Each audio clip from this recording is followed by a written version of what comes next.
Hi, magandang araw po sa inyong lahat, and for our second reading of the day today, tingnan naman po natin kung ano po ang makikita natin sa ating second reading of the day using our Luck Lover Oracle. Yan. For 2025 po, gagamit tayo ng mga ibang baraha na hindi ko pa nagamit sa ating channel, at ginagamit ko lang po yan sa aking pangsariling gamit, pero gagamit po ako ng iba't ibang klaseng baraha for 2025, abangan niyo po lahat yan, at talagang pati yung mga oracles po, yung aking mga puzzle cards ay gagamitin ko po for 2025 para naman po may new look tayo for 2025. Okay? Tingnan naman po natin ngayon kung ano na po ang makikita natin sa ating baraha ngayong araw na to for our second reading. Ano po kaya ang feelings niya, for next year? Ano kaya ang magiging feelings ng taong ito for next year?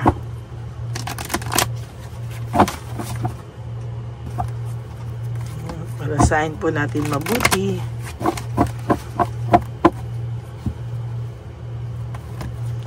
Tingnan po natin. Sana po ay napanood nyo na po yung first, second, and third reading kahapon. Bago po kayo lumagtaw dito, ay panoorin nyo rin muna po ang first reading of the day. Please, no skipping of ads. Tulong nyo na po yan sa ating channel. At yan na po ay aking lambing sa inyo para lalo po tayo makapag-ipon para sa ating mga lolas at lolos sa kalye. Yan po ang ating advocacy. That's why we are doing this, para makatulong po tayo sa ating mga less fortunate na lolos at lolas sa daan na pinabayaan na po ng kanilang mga anak. I hope napanood nyo na po yung One Love a Day. Alam nyo po, nahihirapan po yung ibang hanapin yung One Love a Day dahil iba ang title ko daw. Ito na yung pinakahihintay mo. So, I will upload again the One Love a Day for those of you na nahihirapan at hindi alam yung title ng One Love a Day. I'm sorry, tama naman po kayo. Dapat po One Love a Day ang nilagay ko. Sorry po. Kasi I want it to be a surprise, for all of you. Regalo ko po sana sa inyo yon, at kaya nilagyan ko ng ibang title na ito na yung pinakahihintay mo. But again, yan. Mamaya i-upload ko na lang po para hindi kayo mahirapan hanapin. Okay? 1, pili po tayo ng 10, 2, 3, 4, 5, 6, 7,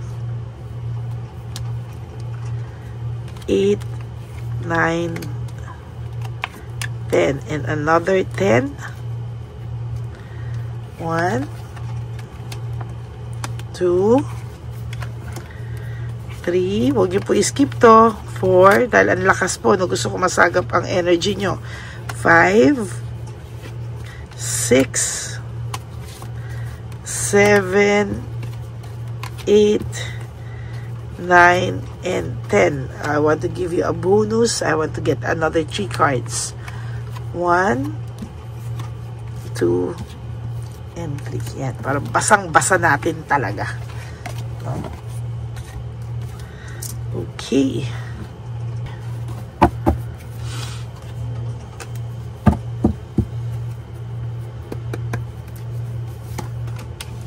What do you see in me? Ano daw po ba ang nakikita mo sa kanya?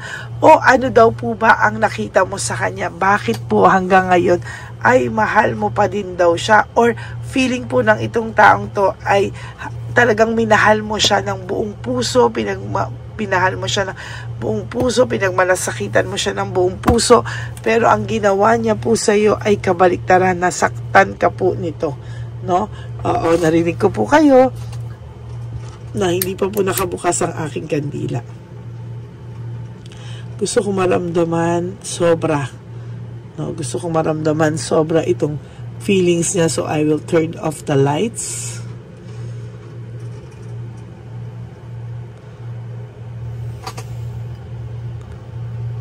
At tanging kandila lang ang ating bubuksan. Saglit po.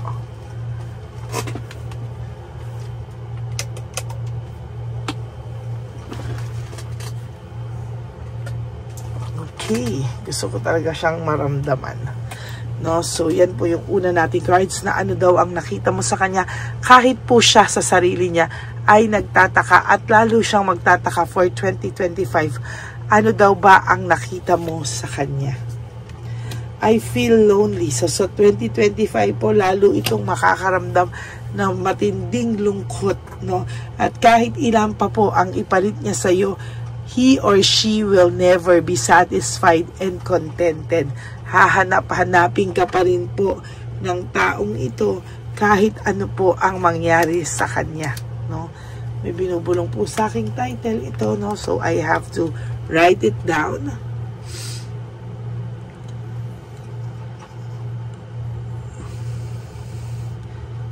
Sa darating na taon,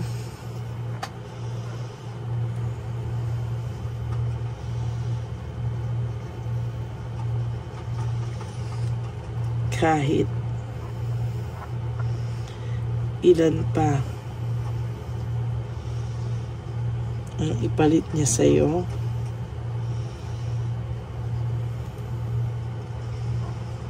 never siya magiging masaya.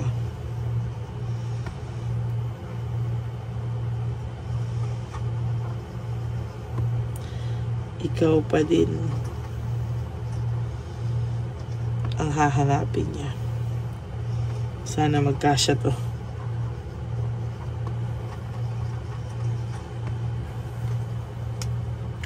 Ikaw at ikaw pa din ang hahanapin niya. I assure you of that. Kahit mataas ang pride nito, no? So, ang gagawin niya po is hahanap na lang siya na iba dahil ayaw niya mag-sorry. Gusto niya ikaw may kasalanan. So, sa darating na bagong taon, kahit ilan pa po ang ipalit niya sa iyo, never siyang magiging masaya at ikaw pa rin ang hahanapin niya. Ouch! Yan siya, no? Ayan, no? I feel so lonely, you know? Pag nabubunot ko po itong I feel lonely, ang haba po ng emosyon ko.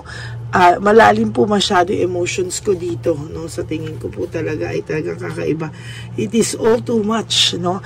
Talaga pong makakaramdam siya ng matinding pagkabagsak ng kanyang sitwasyon. Talaga sa darating na, sa darating po talagang bagong taon, makakaramdam po siya ng matinding kalungkutan at maiisip niya po na tama ka sa lahat, no?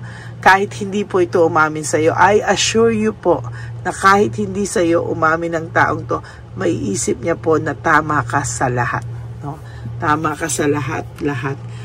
At what do you see in me? What is it that you love me? Talagang marami po siyang katanungan na bakit sa lahat ng ginawa niya sa iyo ay naging mabuti ka sa kanya, naging inalagaan mo siya, minahal mo siya.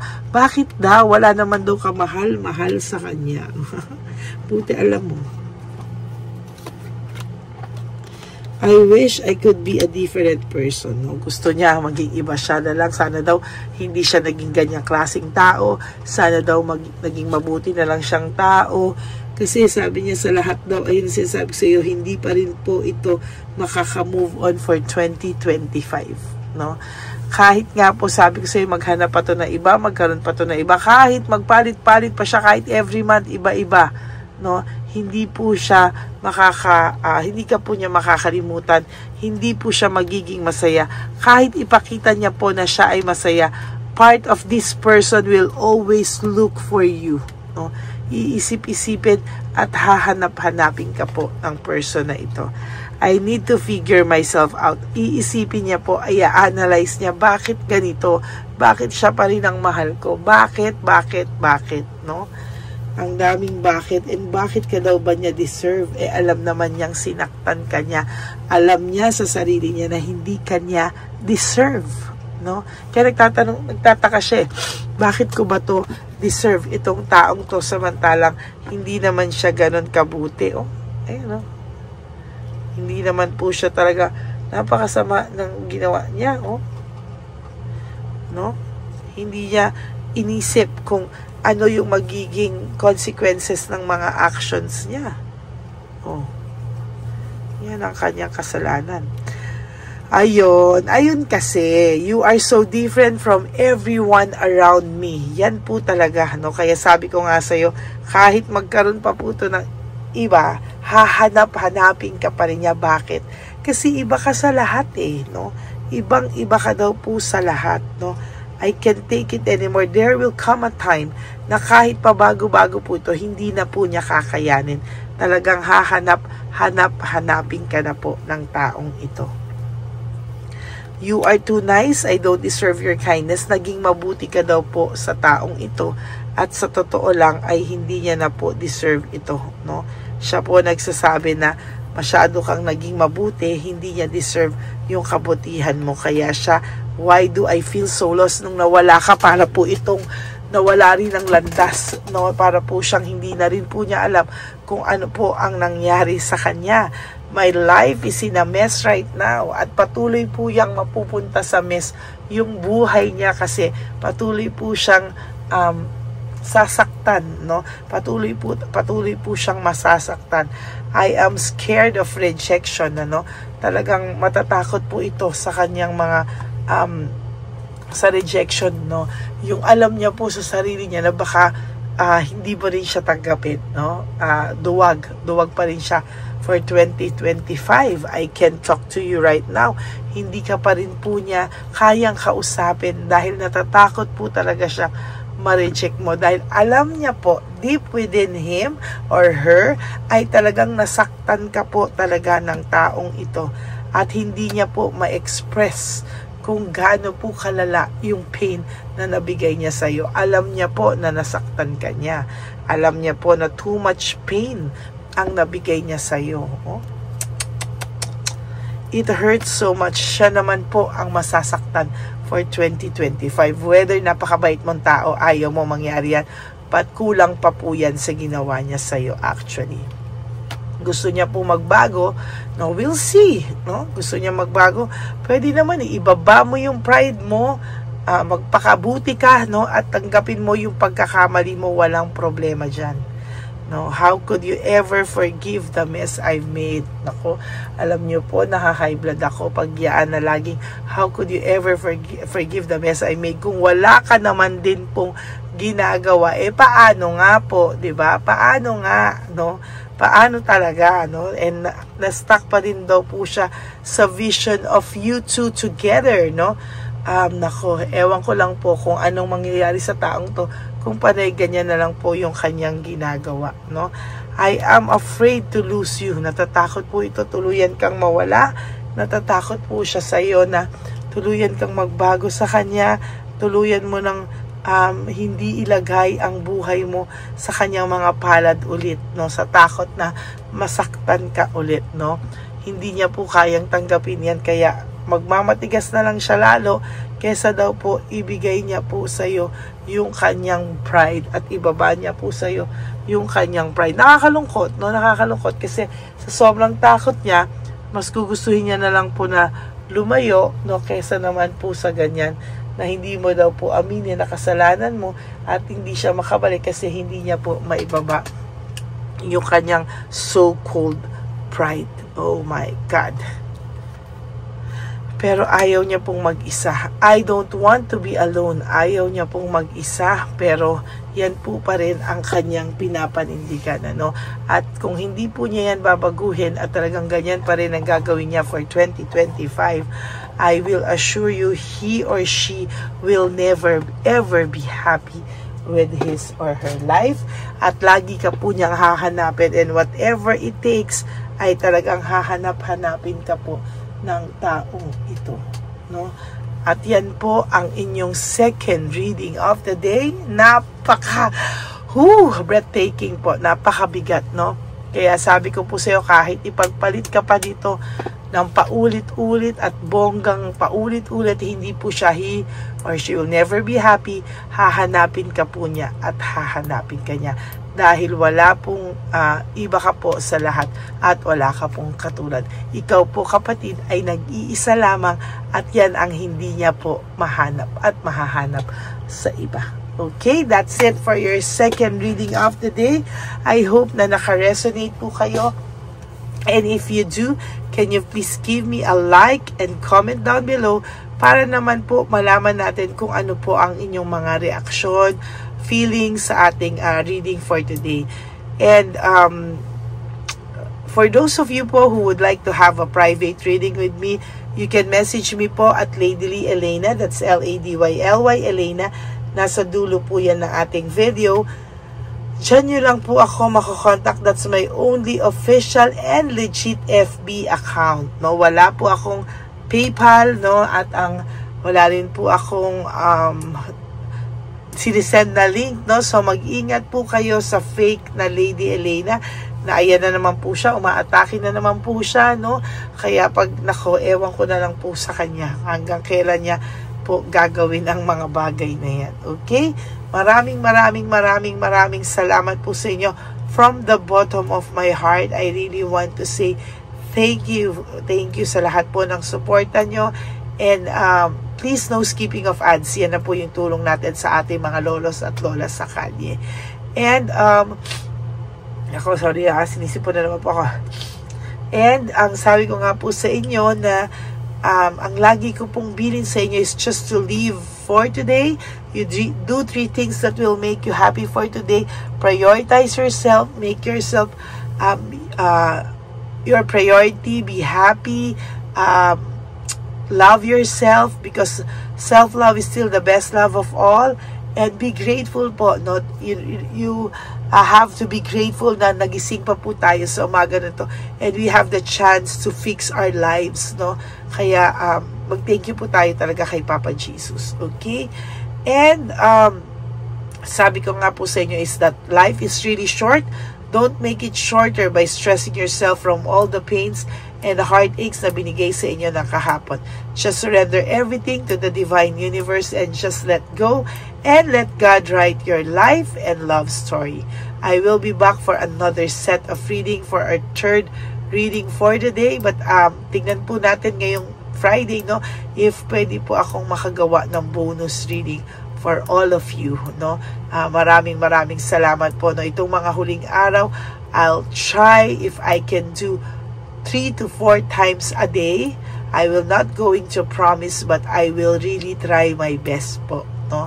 Maraming salamat po sa inyong lahat, and God bless you all. I love you all from the bottom of my heart, and hindi ko po kayo iiwan kahit anong mangyari. Lalo na po ngayon, we are approaching 17,000 subscribers.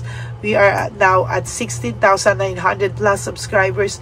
Konting-konti na lang, we will be at 17,000 subscribers. Hindi na po natin mamamalayan yan na baka one day may silver button na po tayo ditong nakalagay. Maraming salamat po sa inyong lahat. And for those of you who would like to give me a super thanks for this video, I would really appreciate, dahil tayo po ngayon ay nagsisimula ng mag-ipon para sa ating One Love a Day Summer Edition for our dear lolos and lolas. Maraming salamat po. And may God bless you all. I love you and see you all on my next third reading of the day. Bye! Magandang gabi po ulit sa inyong lahat. Ako po ay muling nagpapaalala sa inyo na mayroon pong lumalabas sa FB at Messenger account na fake account po, no, nang hihingi po ng $25 through PayPal, at hindi po yan totoo. Huwag po kayong maniwala dyan. At pag sinabi mo po na gusto ko pong marinig ang boses nyo or makita kayo, ang sasabihin po ay magbibigay kami ng link. Buksan mo yan at pagkatapos ay makikita mo ako. Huwag po kayong maniniwala dahil yan po ay hindi totoo. Yan po ay isang malaking scam na pag binuksan nyo po ay makahack po lahat sa inyo. Mahahack po ang inyong mga personal details. Lahat ay mahahack. Ako po ay nalulungkot na ito po ay nangyari, ngunit sa talagang may mga tao pong masasama at may mga tao po talagang hindi makatiis na hindi gumawa ng masama sa ibang tao. Pero maging aware po sana kayo. Tulungan niyo po ako. I-report po natin yung fake na yan at sa FB para siya po ay mawala na at wala na po siyang mabiktima pa, no? Nandyan po lahat ng details At maraming salamat po sa inyong lahat. Maraming salamat po sa inyong lahat at mag-iingat po kayo.